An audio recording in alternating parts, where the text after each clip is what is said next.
арналған мойынға тағатын әсем чокер жасап үйренетін боламыз.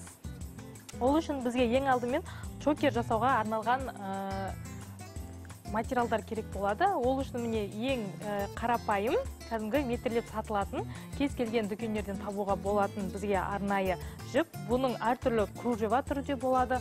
Енді мен сіздерге ең бірінші үйреткендіктен бұның ең қарапайым түрін сатып алдым. Бұның міне беті сәл барқыт болып келген, ал бұның артқы жағы тегіс болып көрінетін. Осындай материалды аласыздар. Екіншіден бізге өзімізге үнемі керек, біздің өзіміздің құралымыз керек. Үшіншіден мынау бейлі керек. Сіздер бұны да білесіздер. Алдыңғы сабақтарда біз сіздермен бұмен керемет брасеттер жасап үйренгенбіз. Және төртіншіден міне сіздер бұнымен бірінші рет танысып жатсыздар. Міне бұл біздің жаңағыдай жасап жатқан әшекей бұйымымыздың ең маңызды бөлігі. Краб деп аталады орысшасы, қазақша енді қырқыш, жапқыш деп атай беруге болады. Және де колечкамен біздің ең соңғы жаңа әшекей бұйымымыздың міне таққышы керек болады. Мен енді қазір сіздерге тура осы әшекей бұйымымызды қалай жасалатынын көрсетіп өтейін.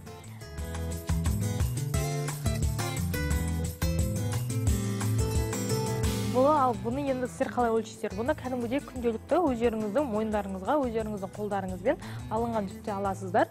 Мойындарыңызды өлшеп шығасыздар. Мына мойын бөлігінде бұл қатты тырысып тұрмау керек, сәл босау болып тұру керек. Сол үшін де қатты тырыстырмай ала беріңіздер. Енді әркімнің мойны әртүрлі, оны өз размерлеріңізге сәйкес ала бересіздер.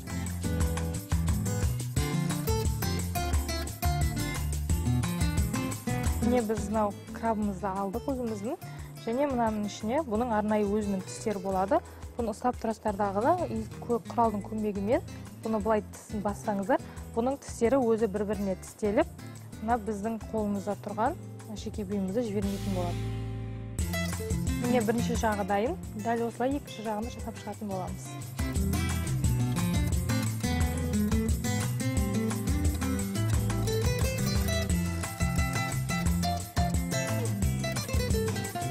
Біз ең негізгі бөлігін жасап бітті. Ең соңғы бөлігі бізде ол таққыштарын тағып, ең соңғы чокерімізді аяқтау.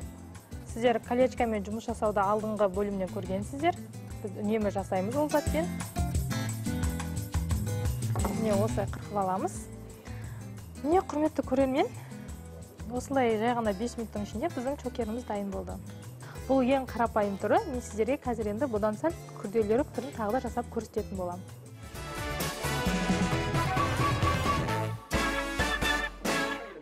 Құрметті көрермен, біз жаңа сіздермен ең қарапайым түрін жасап көрдік. Енді міне мынау, жаңа мен айтып өттім, бұның әртүрлі бетіне гүл түскен түрлері де болады деп, мынау міне сондай түрі. Мойынға қойып көрсетейін. Бұл мойында жалпақ, міне өте әдемі қонымды тұрады. Біз қазір сіздермен осыны сәндеп, осыдан чокер жасап үйренетін боламыз. Бұл үшін тура жаңағы алдыңғы қолданылған заттар бізге қажет болады. Және оған қосымша бізде мынау пыйны қажет болады. Сіздер бұл пыйнымен өткен сабақта біз өте әсем сырғалар жасалғанда таныс болған боласыздар. Және екіншіден әсем тастарымыз қажет болады. Бұл тастарды да өздеріңіздің қалауларыңыз бойынша ала бересіздер. Менің чокерімнің жібі қара болғандықтан, мен қара мен қызыл жақсы үйлеседі деген оймен қызыл түсті тастарды таңдап алдым.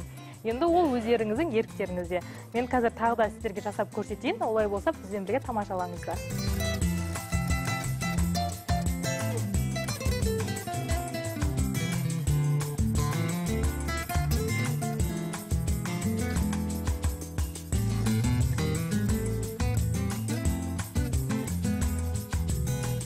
Құрметті көрермен, біз өзіміздің чокерімізді дайындап біттік.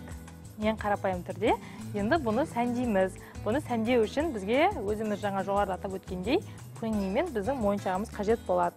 Бұл пыйныйды аламыз. Бұның ішіне өзіміздің қажетті мойыншағымызды кіргіземіз. Міне мен бір үлкен және бір кішкентай мойыншақтардан алдым. Аламыз. Кружева өзінің ортасы бұның тесік болады. Сол тесігіне кіргіземіз. Пыйнымыздың қажет емес, керек емес бөлігін қырқып тастаймыз. Ал керек бөлімін алып, қайырып ішіне кіргізіп қоямыз. Міне көрдіңіздер ме? Осылай бір үлкен, бір кішкентай тастардан қойып шығуға болады.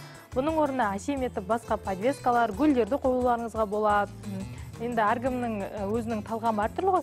Әртүрлі талғаммен өздеріңізге қалаған заттарыңызды қойып шығуға болады. Ал біз қазір өзіміздің мына әшекейімізді тастармен сәндеп шығатын боламыз.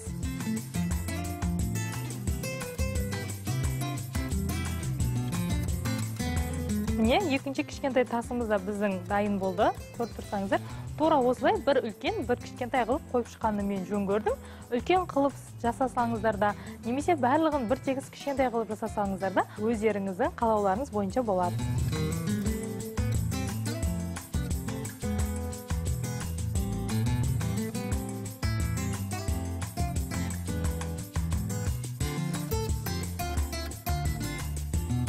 Міне, құрметті көрермен, біз жаңағы жасап жатқан қара жіпті чокеріміздің астын осылай әдемі етіп сәндеп қойдық. Осылай өздеріңіз күнделікті өмірде қолданыста қажетті заттармен 5-10 минуттың ішінде әдемі чокерлерді дайындап алуларыңызға болады. Құрметті көрермен, міне бүгін осылай әдемі екі әшекей бұйымды жасап шықтық. Келесіде сіздермен өте керемет браслет пен сырған жасайтын боламыз. Келесі кездескенше, амандықта жүздескенше сау болыңыздар.